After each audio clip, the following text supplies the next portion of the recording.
The guilt was immeasurable. And I honestly still have trouble with it sometimes when I go down the dark rabbit hole of reliving the trauma. People who killed their pets by accident, how did you cope with the guilt? I fed my dog a grape not knowing that grapes are toxic for dogs. I only looked up whether grapes were bad for dogs after the fact. Once I read some information, I grabbed my dog in a panic and drove to the nearest vet hospital, crying hysterically the entire way, thinking I had killed my companion. Once I got there, they gave my dog some liquid that would cause them to purge and vomit. They said they never saw the grape, and I left with him a couple hours later. About a month or so after, he started getting really weak, eventually coughing up blood, and had become very lethargic. Turns out his kidney was failing him, and I instantly knew what had caused it. He suffered immensely from what I could tell, so I took him to my local vet and they said it was best to have him euthanized. They gave him the shot, and within seconds he was gone. I was crying so much, just staring at his lifeless body. 8 years of memories, playing, talking with this guy, all gone in within mere moments. I have had the experience of pets dying on me before, but none have been so consistently painful and guilt-ridden as this experience. I really miss him, and I'm always racked with guilt when I think about how my stupid decision led to his untimely demise. I really wish I could have him back, hold him, apologize, hear his breathing noises he would make, his weird bark, and duck-footed waddling. I miss him more than any other pet I've ever had, and I think about him frequently. To answer your question, I try not to think about it too much. I have his ashes on my TV stand, and when I stare at it, I always talk to it as if I'm talking to him again. And it helps me move my thoughts from negative to positive ones. I start remembering all the good times I had with him, and it brings some bittersweet feelings to me. I usually end up tearing up. I just want to see him again. Miss you, Winston. My friend and his dad were out of town and his sister was taking care of the dog. Well, she let it out and put the collar on the lead in their backyard, then went in for a bit to do some chores. When she came back outside, the dog was dead. The poor pup had gotten tangled up somehow around their lawn furniture and was choked to death. It truly was a freak accident and the sister felt absolutely horrible. My friend and his dad were absolutely broken-hearted. Poor pup. I still have traumatic flashbacks at weird times. I'm 30 now. When I was 18, I got in the car on a rainy day and started backing out of our garage. My mom came through the garage door and started screaming for me to stop. I had backed over one of our dogs, Cleo. She died in my arms as I screamed and cried. The guilt was immeasurable.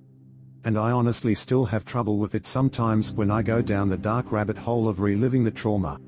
I still hear my parents saying it wasn't my fault, the dog was hiding under the car. They repeatedly said that the dog knew how much I loved her and I spent more time with her than anyone else in the family.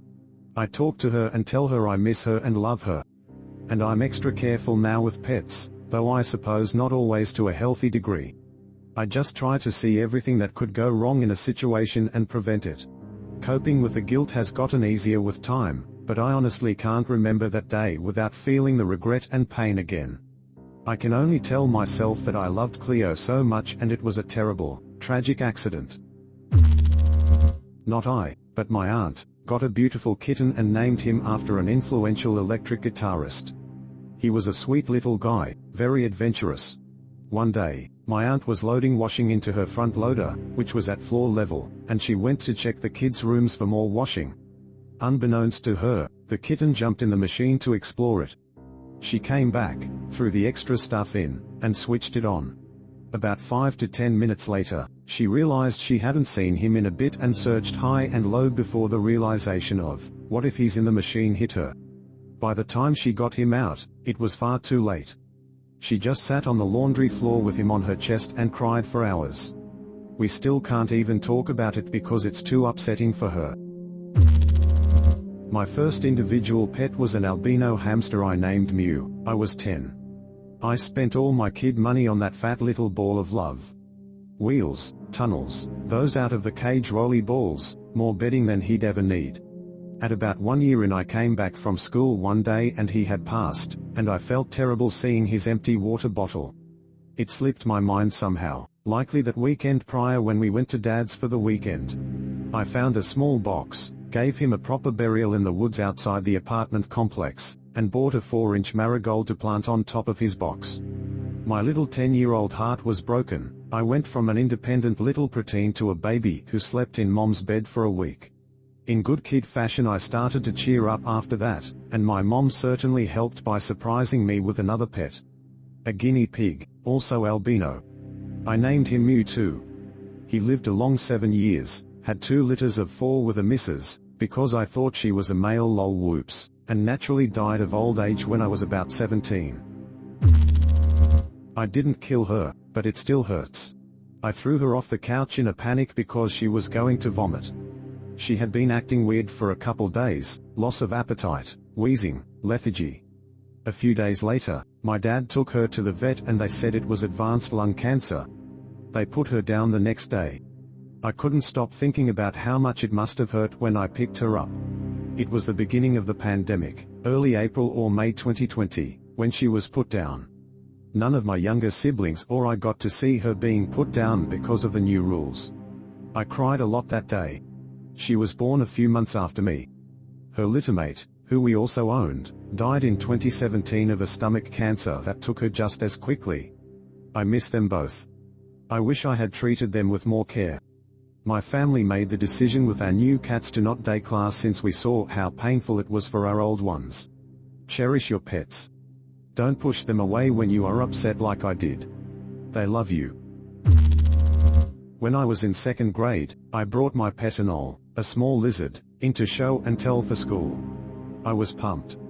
I was going to get to show off my little buddy. I got to class and put the cage on a shelf with a shirt over it, so as not to ruin the surprise. Hours later, it was time for show and tell, and when it was my turn, I excitedly went to grab my pet. I pulled the shirt off the cage to reveal a shriveled up lizard. Turns out the shelf was a heater. My heart sank. I was devastated. I got over it in a couple of days, but as I was an easily distractible kid, that image of him curled up would sneak back into my mind every once in a while. It affected me, but I tried to use that pain for good and tried my best to be more careful and mindful of things in my care. I had a turtle as a kid. I also had horrible asthma and the doctor said I was allergic to the mold that might be in the turtle tank. My mom put it outside for the night when we got home from the hospital and we were going to clean the entire thing the next day. But in the morning the glass was shattered and the turtle was gone. The crazy thing is in hospital I was visited by Mark Summers. He was there visiting sick kids. It wasn't just for me. But he gave me some slime. When we got home I rubbed it on the turtle hoping it would turn him into a teenage mutant ninja turtle like it was some ooze. So you might think that someone just destroyed the tank and stole the turtle to mess with him, but I like to think he actually mutated and it out fighting crime. Somebody replied, "I'm so sorry. This reminds me of what happened to me in high school. I had a kitten and when I went to bed I saw him all snuggled up on the couch. I wanted to snuggle with him and went to bed with him curled up in my neck since he liked to nuzzle in there. Woke up the next morning and he was still there and looked to be sleeping peacefully. It wasn't until I tried to wake him up I realized I must have suffocated him in my sleep. To this day I still have trouble sleeping with any pets in the bed. My fully grown cat likes to sleep above my head and I've woken up many times panicked and making sure he is alive. It's been over 10 years and I still wish I could go back in time and just let the little kitty continue sleeping on the couch instead of bringing him in my room to snuggle before bed." I'm 27 and to this day I still remember this and have flashbacks. I was about 6 years old playing in my backyard when I noticed a bird trying to fly but not succeeding. There's a small highway that crosses through the town and it happened to be adjacent to my building. I threw the bird up in the air and to this day I told myself that I threw him towards the sky in hopes that it would fly from the adrenaline. Poor bird got ran over by a semi and I just walked away like nothing happened. Little did I know that that memory would be engraved in my head for the rest of my life. Somebody replied, "As a child, you don't realize how messed up it is, but when you get older and have that wow realization about a background memory, it takes on a new nature and burns itself into your conscience forever." I still remember the time I was 5 and told the special needs girl she was stinky. I didn't feel guilty about it until I was a teenager and realized she was disabled and had to have an ostomy bag. I must have been around 8 when we had family friends come over and one of the kids let our Cocker Spaniel puppy off the leash on the outdoor stairs. We lived in a beach house at the time. The puppy fell through the steps to the concrete below. This was 30 years ago, but I still have scary flashbacks about it from time to time. My heart is racing as I type this.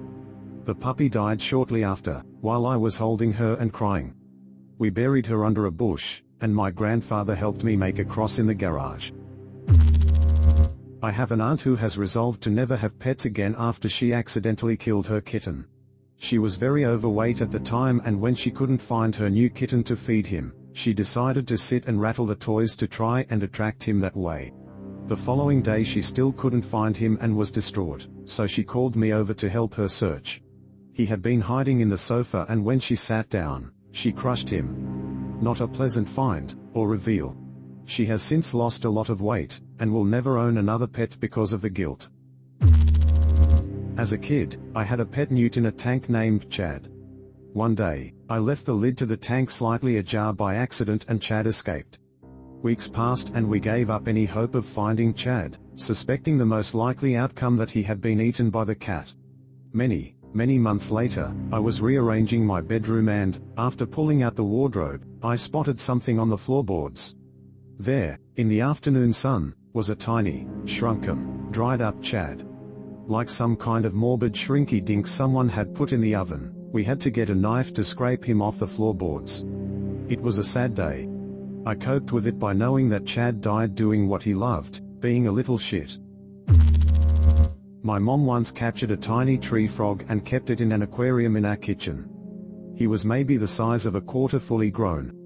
She would feed him pet store crickets, the crickets that were almost half his size.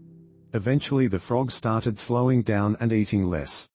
My mom didn't notice this though and kept adding a cricket a day. Eventually the crickets outnumbered the frog about 10-1. Around this time the frog disappeared.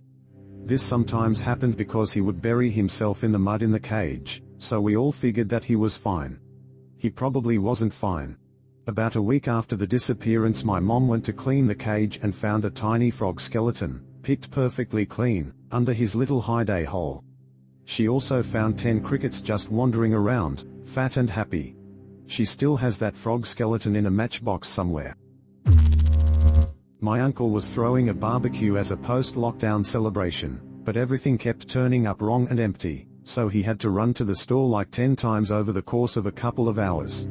First it was sodas and cups, then he realized the beer in the garage was skunked, then he was low on paper plates, no cheese for burgers, the hot dogs were expired, and finally he was out of ice. He was already pretty pissed off about making the store runs and doing the typical I'm not going again and generally angry stomping around since he hasn't gotten the chance to just chill and hang with the family. He went to break up the 20-pound ice bags, to load the coolers, and the standard method is just to drop the whole bag on the ground. He added some extra force to blow off some stress. He didn't notice one of their 2 teacup poodles had walked up to him. The 20-pound bag of ice with extra force hit the 10-pound dog's head. There was one yelp and then it was gone. I have never in my life seen a man so broken. He just kept apologizing to the body and cried. Somebody replied, "I came so close to killing my old dog in a similar way. I was really mad about something. I was in the backyard and when I came back inside I turned around and slammed the sliding glass door as hard as I could just because I was throwing a fit. I hadn't noticed that our little 5-pound chihuahua was sprinting over to go outside. I only noticed he was there when he bounced off the glass a fraction of a millisecond after the door closed. He didn't get hurt from that, but I stood there horrified and shocked. I randomly think about that and shudder to think how gruesome it would have been and how the guilt would have basically ruined my life." I grew up with a cat who always tried to sneak outdoors as they were closing, and a front door that would catch the wind and slam shut if you weren't careful, or if you were a weak little kid like me who couldn't hold it. I was always so terrified she'd get into the doorway as it was closing that I got in the habit of sticking my foot in the door as I closed it in case the wind blew it out of my hand. Slammed it on my foot a few times, but fortunately the cat never got hurt. It's really terrifying how easy it is to kill a small pet. I knew someone whose kitten snuck up behind him and laid down, and he stepped back on it. He was literally just making dinner. Obviously it was a complete accident, but I don't know if he ever managed to feel okay about it. I used to love playing catch with my dog and my brother. Every day we would go outside and toss tennis balls back and forth. One day I brought home a smaller rubber ball and we started playing catch. My German Shepherd Orion caught the ball I threw, but since it was smaller than a tennis ball it got lodged in his throat. He started choking and me and my brother rushed to help him. He couldn't cough it out. I tried the Heimlich on him to no avail. I tried reaching into his mouth to get it out. No avail. In a panic, we tried calling 911 to ask for help. As the seconds passed by, the sickening feeling sank in that my dog had just died in my arms. It was a surreal feeling going from fun 1 sec, to complete despair. Having a loved one die in your arms. It haunts you. Orion literally saved my life once, but I couldn't save his. That is the part that hurts the most. My brother and I stayed up late that night, crying in the backyard next to Orion's body. The only shining light was when we looked up and saw Orion's belt in the sky, and we said, "That's where he lives now." I never realized until just now that I carry trauma from that experience. R.I.P. Orion. When my aunt did it, apparently remorse never occurred to her. She had this lab puppy that she was supposedly training, but he still didn't even seem to know his name at 9 months old. She would open the door when people pulled into her driveway and he would chase the cars, trying to smell and bite the tires while the car was still moving. I don't know how many people warned her that he was going to be accidentally hit doing this one day. At least 20. She just brushed it off and kept letting him do it. What do you know, her neighbor ran over the dog's head, because the dog came out of nowhere and attacked the truck tire from the front. What does Pet Owner of the Year do? Threaten to sue the guy and immediately get another dog. She'll still complain about that asshole that killed my dog, and my dad will remind her, "You're the one that killed your dog by being a bad pet owner." It wasn't an accident. My dog was horrible sick and we'd just had a hurricane come by, so the vets were closed for a while. My dog had cancer and stopped eating and drinking to the point he was basically starving and dehydrated. My dad and I couldn't bear to see him suffer any longer. I remember planting a kiss on his head and he still found the strength for one more tail wag. I watched my dad carry him out to the back. I wore headphones to drown out the gunshot, but I could still hear it. I'd never seen my dad cry until that day when his face was wet from tears after shooting and burying the dog we'd had for 12 years. He was a big old sweet golden retriever. I miss that dog. Even thinking about him chokes me up. I wish I could have had longer with him. I hope you're not feeling too down after hearing today's stories. I am experimenting with different, more emotional content, so be sure to subscribe if you enjoyed.